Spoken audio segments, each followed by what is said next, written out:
మాతృదేవోభవ. ఈ పచ్చళ్ళు తయారు చేయుటకు ముందు ఏ గ్రంథముల్ జూచితో అమ్మా, ఈ పచ్చళ్ళు తయారు చేయుటకు ముందు ఏ గ్రంథముల్ జూచితో ద్వీపాకారపు సూపముల్ వడియముల్ వేపుళ్ళు తాలింపుల టాపుల్ లేపును నీవు చేయునది వంట నోళ్ల పంట, నీవు చేయునది వంట నోళ్ల పంట. అరే వేపాకున్ కరివేపజేయగల సాధ్వి నైషధాలంకృతి, వేపాకున్ కరివేపజేయగల సాధ్వి నైషధాలంకృతి. నా పద్యములలోని జీవగుణ సన్మానము నీ వంటయే, నా పద్యములలోని జీవగుణ సన్మానము నీ వంటయే. ఏబిఎన్ ఆంధ్రజ్యోతి ప్రేక్షక మహాశయులందరికీ నవజీవన వేదం అనే కార్యక్రమంలో 634వ భాగానికి స్వాగతం పలుకుతున్నాం. తరంగం చెబుతోంది కవికి, మానవుడెంత ఉత్కృష్టుడో ఒక్కసారి అర్థం చేసుకోండి నాయన. మానవ జీవనము బహుమానవ జీవికి, జన్మ జన్మలందే నవనీత దానముల నిన్నయో చేసిన గాని చిక్కబోదు. ఈ నవలోక భోగములు ఈ మృదు మంజుల భావ పుష్పముల్ మానవుడొక్కరుండే తన మానసమందనుభూతి చెందెడిన్. ఇన్ని శాస్త్రాలు, ఇన్ని కావ్యాలు, ఇన్ని నాటకాలు, ఇవన్నీ రకరకాలుగా నవరసాలుగా అనుభూతి చెందే అవకాశం మనిషికి ఉన్నట్టుగా ఎవరికైనా ఉందా? అట్టి మనుష్య జాతులు మహాపృథివీ స్థలిని ఎల్ల చోటులన్ పుట్టి ప్రవృద్ధమైనవి. ఒక విశ్వ చరిత్రని మనం అవగాహన చేసుకునేటప్పుడు, ప్రపంచ చరిత్రని గురించి మనం రాస్తున్నప్పుడు, మాట్లాడుతున్నప్పుడు ముందు మన గురించినటువంటి గొప్పలు మనం చెప్పుకోవడం మానేయాలి. మనలాంటి వాళ్ళే అందరూ ఉంటారు, ఇంకా చాలామంది ఉంటారనే విషయాన్ని ముందు విశాల భావంతో అంగీకరించాలి. ఏ ఒక్క జాతినో అత్యంత ఉన్నతం చేసి చూపించడానికి పుట్టింది కాదు ఈ కావ్యం. కానీ ఇందులో భారతీయతే ప్రధానం, హైందవత్వమే ప్రధానం, భారతీయ నాగరికతే ప్రధానం, భారతీయ తత్వమే ప్రధానం, అందున అద్వైతమే ప్రధానం. అయినా అనేక రకాల నాగరికతలు, అనేక రకాల సిద్ధాంతాలు, అనేక రకాల మతాలు యావత్ ప్రపంచ చరిత్రలోని పౌరాణిక, చారిత్రక, మత, తాత్విక, వైజ్ఞానిక, సాంఘిక, సాహిత్య, సాంస్కృతిక అంశాలలో ముఖ్యమైనవన్నిటినీ ఈ కావ్యంలో స్పృశిస్తాం. అనేక దేశాల చరిత్ర వస్తుంది ఇందులో. చెబుతున్నది సముద్రం. ఇది దయచేసి పాఠకులు దృష్టిలో పెట్టుకోండి. ఆ సముద్రానికి హిందూ అని, ముస్లిం అని, క్రైస్తవులని, బ్రాహ్మణులని, కమ్మవారని, మాలవారని, మాదిగవారని, మానవులని, వృక్షాలని ఏ భేదము ఉండదు. అది అనంతమైన పరమాత్మ స్వరూపం. అలాగే భారతీయులు, చైనా వారు, అమెరికా వారు ఈ భేదాలు కూడా ఉండవు. తనకి తెలిసినంత వరకు చాలా స్పష్టంగా ధర్మాన్ని ధర్మంగా, అధర్మాన్ని అధర్మంగా చెప్పి తీరుతుంది. ఏ ఒక్కరి భావాలకో, ఏ ఒక్క సిద్ధాంతానికో గొడుగు పట్టే కావ్యం కాదు ఇది. ఇప్పుడు చాలా క్లిష్టమైన రంగంలోకి ప్రవేశిస్తున్నాను కాబట్టి నేను ఈ వ్యాఖ్యానం చేస్తున్నా. ఆర్య నాగరికతని, సింధు నాగరికతని, గ్రీకు నాగరికతని, 100 నాగరికతలు, ఇందులో మాదే గొప్పది, మా భాష గొప్పది, మా నుంచి అందరూ అన్నీ నేర్చుకున్నారు అని ఏ నాగరికత ఆ నాగరికత వాళ్ళే చెప్పుకుంటారు. దేనికైనా సరే రుజువులు దొరకడం కష్టం ఇవాళ, ఇన్ని వేల ఏళ్ళు అయిపోయాక. ఇవాళ మనకు కావలసింది ఒక సామరస్య ధోరణే తప్ప ఆధిపత్య ధోరణి కాదు. అందుకే ఈ కావ్యంలో ఒక 2-3 భాగాలు దయచేసి విశాల హృదయంతో అవగాహన చేసుకోవలసిందిగా నేను కోరుతున్నాను. అట్టి మనుష్య జాతులు మహాపృథివీ స్థలిని ఎల్ల చోటులన్ పుట్టి ప్రవృద్ధమైనవి. విభూతి ప్రభావము కొన్ని తావులన్ గట్టిది, విభూతి ప్రభావము కొన్ని తావులన్ గట్టిది. అట్టి జాతులు వికాసము చెంది స్వసంస్కృతి ప్రభాఘట్టములు ఎల్ల తావులకు కప్పుర తావులు నింపవంపవే. అట్టి జాతులు వికాసము చెంది స్వసంస్కృతి ప్రభాఘట్టములు ఎల్ల తావులను కప్పుర తావులు నింపవంపవే. మానవుడు గొప్పవాడని చెప్పుకున్నాం కదా కవి.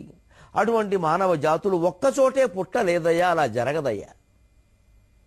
పంచభూతాలు అన్ని చోట్ల మొత్తం భూమండలం అంతా ఉన్నప్పుడు 3-4 చోట్ల నాగరికతలు ఒకేసారి వెలిసిల్లాయంటే ఆశ్చర్యమేం లేదు, ఒప్పుకోవలసింది. ప్రపంచానికి మొత్తం ఇదే మూలమని ఎవరూ గర్వించే అవకాశం లేదు, అందుకు తగిన ఆధారాలు లేవు. ఎంతసేపు దొరికిన వాటిలో ఇది మొదటి గ్రంథం, దొరికిన వాటిలో ఇది మొదటి మాట అని మాట్లాడవలసింది. ఇది మనం అందరం విశాల భావంతో అంగీకరించాలి. అందుకే ఎప్పుడు నాగరికత ఒకచోట ఇలాగా జనవరి 1వ తారీఖు లేదా చైత్రశుద్ధ పాఠ్యమైన నిర్ణయించుకుని బయలుదేరదు, ఇది అజ్ఞానం. అట్టి మనుష్య జాతులు మహాపృథివీస్థలిని ఎల్లచోటులను పుట్టి ప్రవృద్ధమైనవి. ఎక్కడ అవకాశం ఉంటే అక్కడ మానవ జాతులు ఏదో కొన్ని గుంపులు బయలుదేరాయి. అవి నాగరికమా అనాగరికమా మనం ఇవాళ ఓ పేరు పెడితే కుదరదు, ఆ కాలానికి అది నాగరికమే. ఇవాళ కూడా అనాగరిక ఘట్టాలు నాగరికుల్లోనే చాలా ఉన్నాయి. పగలు సాఫ్ట్వేర్ కంపెనీల్లో పనిచేసేవాడు రాత్రులు పబ్బుల్లో క్లబ్బుల్లో తప్పదాగి తందనాలు ఆడడం నాగరికమా అండి? జుట్టు విరబోసుకుని తిరగడం నాగరికమా అండి? ప్రశ్నిస్తే చాలా విషయాలు ఉంటాయి. ఎవరు నాగరికులు, ఎవరు అనాగరికులు? వారు అనాగరికులు అనడానికి మనం ఎవరం? ఆవేళ వాడు గుడ్డ కట్టుకోవడం తెలియదు కాబట్టి దొరికిన గుడ్డ ఏదో కట్టుకున్నారు, వాళ్ళని అనాగరిక జీవులు ఉంటాము. ఈవేళ మనం కొన్ని వేల రకాల వస్త్రాలు దొరుకుతున్నా సరే సగం సగం విప్పుకుని తిరుగుతున్నామే, ఎవరు నాగరికులు? పేర్లు పెట్టడం చాలా తేలికండి. ఆది మానవుడు, అనాగరిక మానవుడు, పచ్చి మాంసం తినేవాడు, పచ్చినెత్తులు తాగేవాళ్ళు ఇప్పుడు మన కళ్ళెదురుగా ఉన్నారు. అంచేత ఆ పేర్లు పెద్ద విషయాలు కావు. ఏది గొప్ప నాగరికత, ఏది తక్కువ నాగరికత అంత తేలిగ్గా వివరించగలిగే విషయాలు కావు, నిర్ధారించగలిగే విషయాలు కావు. అందుకే ఎన్నో చోట్ల మానవ నాగరికత వృద్ధి చెందింది. విభూతి ప్రభావం కొన్ని తావులను గట్టిది. కొన్ని నాగరికతలు కాస్త తొందరగా ముందుకు అభివృద్ధి చెంది దూసుకొస్తాయి. ఎందుకంటే విభూతి ప్రభావం అన్నీ భగవంతుడి యొక్క స్వరూపాలే. యచ్చకించి జగత్ సర్వం దృశ్యతే శ్రూయతే పివా అంతర్బహిష్య తత్సర్వం వ్యాప్య నారాయణ స్థితః అనే సూత్రాన్ని నిజంగా మనం నమ్మితే ఇండియాని ఎంత గౌరవిస్తామో ఇథియోపియాని కూడా అంతే గౌరవించాలి. ఈ ఇథియోపియా విష్ణు స్వరూపం కాకుండా పోతుందా? ఇరాన్ కాకుండా పోతుందా? ఇరాక్ కాకుండా పోతుందా? ఒక ఇండియాయే అవుతుందా? ఈ విశాల భావంతో ఆలోచిస్తే తప్ప మనిషిగా మనం బతికి అనవసరం. నేను పుట్టాను కాబట్టి ఈ దేశం గొప్పది, నేను పుట్టాను కాబట్టి ఈ మతం గొప్పది, నేను పుట్టాను కాబట్టి ఈ జాతి గొప్పది, ఇది పరమ సంకుచితం, అందరికీ తెలుసున్నది. ప్రతివాడు అంటాడు ఈ మాట. మనం అసలు ఆ శరీరాన్ని మర్చిపోయి ఆలోచిస్తే తప్ప ఈ చారిత్రక విషయాలు, పౌరాణిక విషయాలు, తాత్విక విషయాలు అర్థం కావండి. అలా ఆలోచించాలి కాబట్టి ఇక్కడ సముద్రమే ప్రధాన పాత్ర. అలా ఆలోచించగలిగింది సముద్రం ఒక్కటే. ఇండియా సముద్రం, ఇరాక్ సముద్రం, ఇథియోపియా సముద్రం ఉంటూ దానికి భేదాలు లేవు, అంతా తిరుగుతుంది. అది విభూతి ప్రభావం. సరిగ్గా భగవద్గీతలో విభూతి యోగం. పాండవానాం ధనంజయ అన్నాడు. మిగిలిన వాళ్ళు దద్దమలా. పాండవుల్లో అర్జునుడిని నేను అని అంటే శ్రీకృష్ణుడు అర్జునుడు శ్రీకృష్ణుడు స్వరూపం అంటే మిగిలిన వాళ్ళు కాదా? ఆలోచిద్దాం. ఋతువునాం కుసుమాకరః, ఋతువుల్లోకెల్లా వసంత ఋతువును నేను అంటే నేను అంటే అర్థం ఏమిటి? ఋతువులలో వసంత ఋతువు శ్రేష్టమైనది, గొప్పది. ఎందుకని జీవితంలో వసంతం కావాలని కోరుకుంటాం, గ్రీష్మం కావాలని కోరుకోం. ఎండిన మొక్క కూడా చిగురించే కాలం వసంతం, పండిన మొక్క కూడా వాడిపోయే కాలం గ్రీష్మం లేదా శిశిరం. ఆ కోరుకోవడాన్ని బట్టి, మానవుల్ని భావాలను బట్టి వసంతం గొప్పది అన్నాం. కానీ 6 ఋతువుల్లో ఏది గొప్పదో ఏది తక్కువ ఎలా తెలుస్తారండి? అలాగని 2 ఋతువులు అసలు రాకుండానే అయితే మనం బతకగలమా? ఎప్పుడు వసంతమే ఉంటే మాత్రం బతుకుతామా? సాధ్యమా? ఋతువునాం కుసుమాకరః అంటే ఋతువులలో వసంతం శ్రేష్టమైంది. పాండవానాం ధనంజయ అంటే పాండవులలో ధనంజయుడు గొప్పవాడు, ఎందుకంటే వీరుడు కాబట్టి ఎక్కువ వీరుడు. భారత యుద్ధంలో ప్రధానంగా ఆయన మీద ఆధారపడ్డారు. అలాగే మానవ నాగరికతలో కొన్ని నాగరికతలు ప్రధానమైనవి, మిగిలినవి అప్రధానమని తీసిపారేక్క. వాళ్ళు నాగరికులే. విభూతి ప్రభావము కొన్ని తావులను గట్టిది. అట్టి జాతులు వికాసము చెంది స్వసంస్కృతి ప్రభా ఘట్టములు ఎల్ల తావులను కప్పుర తావులు నింపబంపవి. అటువంటి జాతులు వికాసాన్ని పొంది తమ సంస్కృతి వికాసాన్ని ఇతర జాతులకు అందించడానికి ప్రయత్నం చేసే చాలా సహజమైన లక్షణం ఇది. అభివృద్ధి చెందినవాడు ప్రపంచమంతా తిరుగుతాడు, ఇంకా చెందాలనిపిస్తుంది, ఆ అభివృద్ధిని పంచాలని కూడా అనిపిస్తుంది. చెందనివాడు తిరుగుతాడు చెందడం కోసం. మొత్తం మీద అభివృద్ధి చెందాలన్నా మనం సంచారం చేయాలి. మన అభివృద్ధిని 10 మందికి అందించాలన్నా, 10 మందితో పంచుకోవాలన్నా సంచారం చేయాలి. అందుకనే కొన్ని జాతులు తమ నాగరికతని, తమ వికాసాన్ని ఇతర జాతులకు కూడా పంచిపెట్టడం కోసమైతే, లేదు తాము విస్తరించాలనే కాంక్షతో అయితే కాస్త ముందుకెళ్ళాయి. అందులో ఆర్య నాగరికత, గ్రీకు నాగరికత, సింధు నాగరికత, మెసపటోమియా నాగరికతలు అనేక రకాలుగా వచ్చాయి. నైలు నదీ నాగరికతలు వచ్చాయి, దేన్ని మనం కాదనడానికి వీల్లేదు. నైలు నదీ నాగరికతలో సామాన్యుని జీవనం ఎట్టిది అని రాశాడు మహాకవి. ఇందులో మన దేశానికి సంబంధించినంత వరకు ఏదో ఇది ఆర్య నాగరికత, అది ద్రావిడ నాగరికత, మధ్యలో ఏవో యుద్ధాలు జరిగాయి, ఈ గొడవలన్నీ ఇప్పటికీ ప్రచారంలో ఉన్నాయి. దేశాన్ని వీలైనంత విచ్ఛిన్నం చేయడం కోసం విచ్ఛిన్నవాదులు, కుహనా తత్వవేత్తలు, విదేశీ మానస పుత్రులు ఇప్పటికీ ఈ వాదాలు ప్రచారం చేస్తూనే ఉన్నారు. దాని గురించి ఈ కావ్యంలో సముద్రం ఏం చెప్పిందో చూడండి. ఎక్కడుందయ్యా భేదం? సింధు తుంగ తరంగ రంగములు రాశీభూత సంపత్ ప్రభా బంధూకంబులు నైవెలింగే. సింధూత్తుంగ తరంగ రంగములు రాశీభూత సంపత్ ప్రభా బంధూకంబులు నైవెలింగే. జన సంబంధంబులున్ దివ్య సౌగంధ ద్రవ్యము స్నానవాటికలు సౌకర్యంబులున్ దారుణీ బంధుత్వ స్థిర కర్షకత్వములు సౌభాగ్యంబుల అజాతికిన్. ఒక్కొక్క జాతికి, ఒక్కొక్క నదీ తీరంలో వెలసిలిన ఒక్కొక్క నాగరికతకి కొన్ని సౌకర్యాలుంటాయి, ఇంకో జాతికి ఇంకో కొన్ని సౌకర్యాలుంటాయి. విదేశీయుల నుంచి భారతీయులు నేర్చుకోవలసినవి కొన్ని విషయాలున్నాయి, భారతీయుల నుంచి విదేశీయులు నేర్చుకోవలసినవి చాలా ఉన్నాయి. వివేకానందుడు చాలా స్పష్టంగా చెబుతాడు, మన వేదాంతాన్ని వారికి నేర్పాలి, వారి విజ్ఞానాన్ని మనం నేర్చుకోవాలన్నాడు. మనకు ఎవడు ఏమీ చెప్పక్కర్లేదనే గర్వంలో ఉన్నాం మనం. అన్నీ మనమే కనిపెట్టేశాం. కనిపెట్టింది ఏమిటో తెలుస్తూనే ఉంది. 125 కోట్ల జనాభా.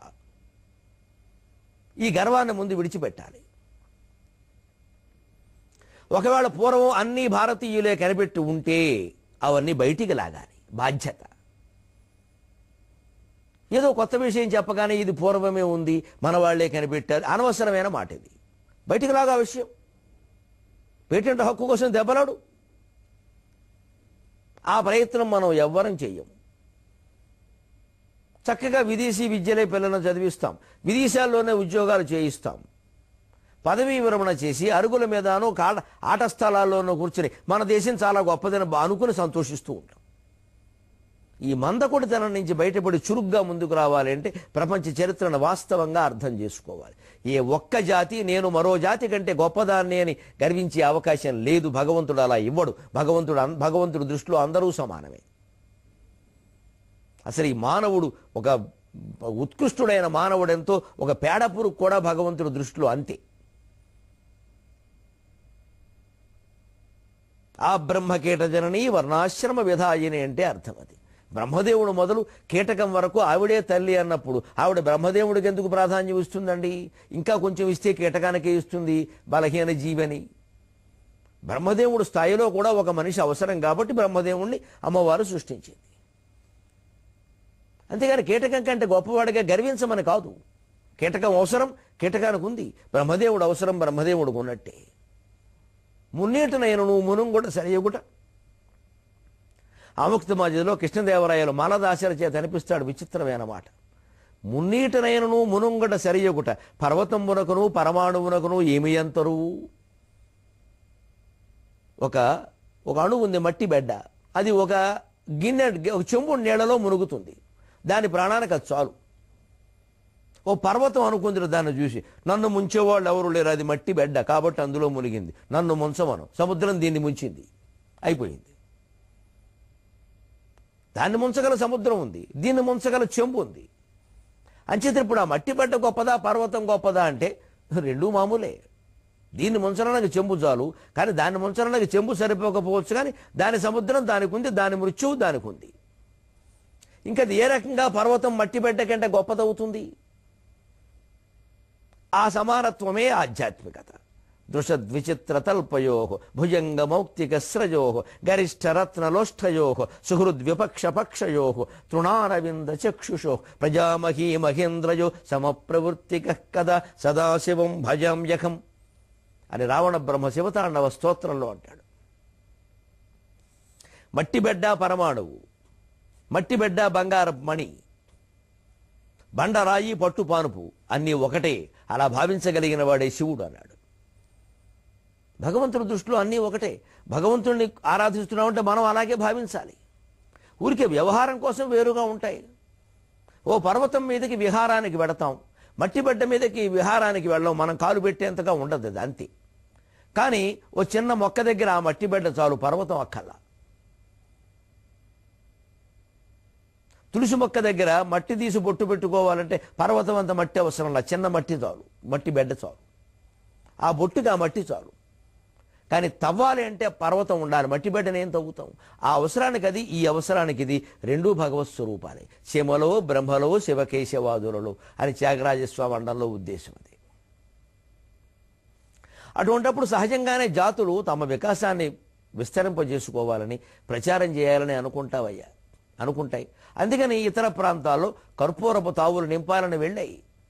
అలా అభివృద్ధి చెందిన జాతులలో సింధు నాగరికత ఒకటి. సింధు తుంగ తరంగ రంగములు, సింధు ఉత్తంగ తరంగ రంగాలు, సింధు నదీ తరంగ తీరవాసులు, నదీ తీరవాసులు ఎంత అభివృద్ధి చెందారో ప్రాచీన కాలంలోనే అంటే, రాశీభూత సంపత్ ప్రభా బంధూకంబులు నైవెలింగే,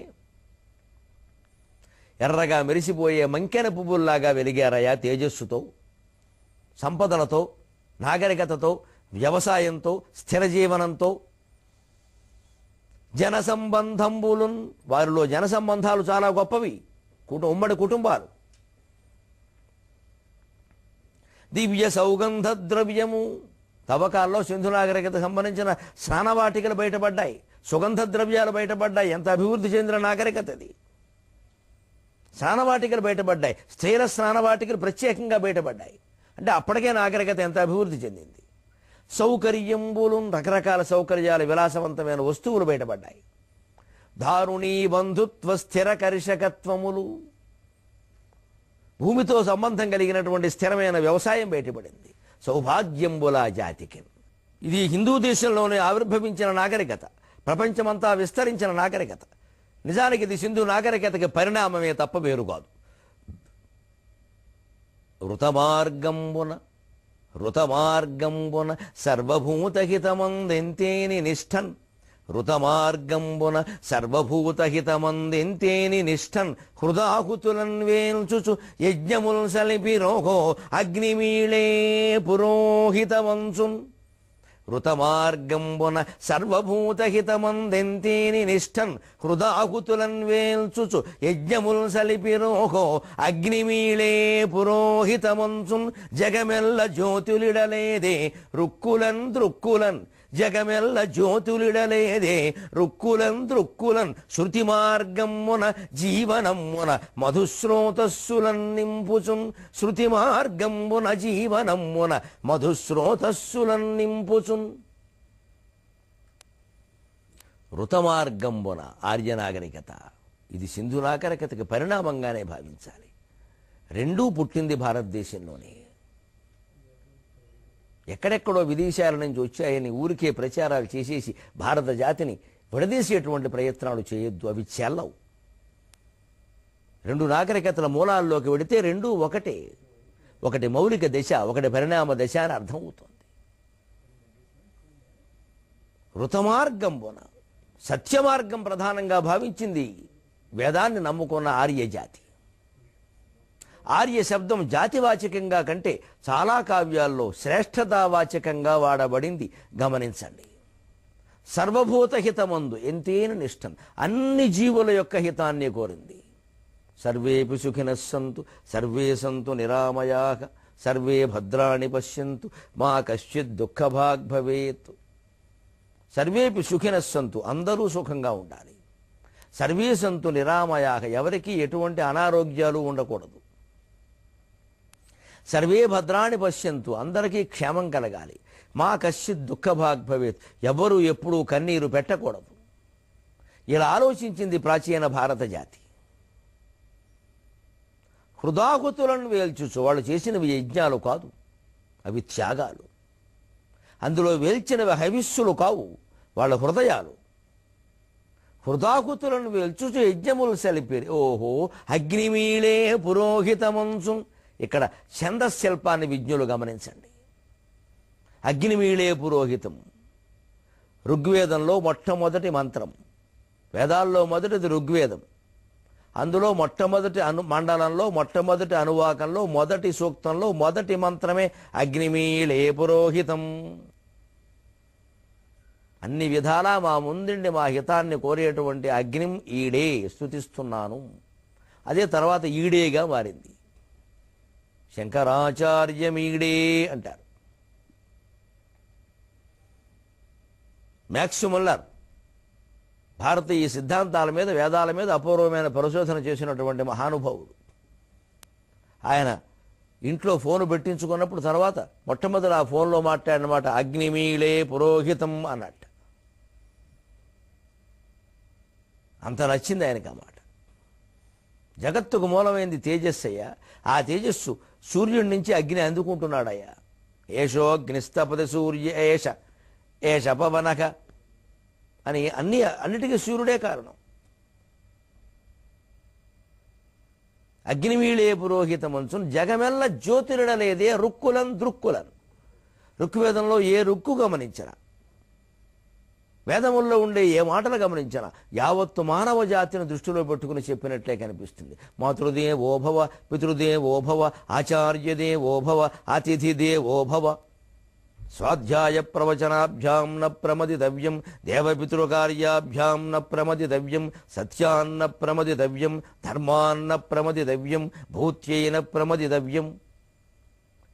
ఏ విషయాల్లో మనిషి జాగ్రత్త పడాలో, ఏ రంగంలో అభివృద్ధి కోసం మనిషి కృషి చెయ్యాలో, అదే సమయంలో తన అభివృద్ధితో పాటు లోకమంతా బాగుండడాన్ని గురించి ఎలా ఆలోచించాలో వేదం చెప్పింది. జగత్ క్షేమాన్ని కోరేది వేదం అంటే ఆశ్చర్యం ఏదైనా ఉందా? జగత్తుకంతరికీ జ్యోతులు నింపింది వేద విద్య. దీపం చూపించింది, చీకట్లు పోగొట్టింది, విశాలమైన భావాన్ని అలవాటు చేసింది. శృతి మార్గంబున జీవనంబున మధుశ్రోతస్సులను నింపది. వేద మార్గంలో జీవితంలో మామూలు నది కాదు, సుధానదిని ప్రవహింపజేసింది. సుధానది తేనె కాలువల్ని ప్రవహింపజేసింది. బ్రహ్మమేధయా మధుమేధయా బ్రహ్మమేవ మధుమేధయా.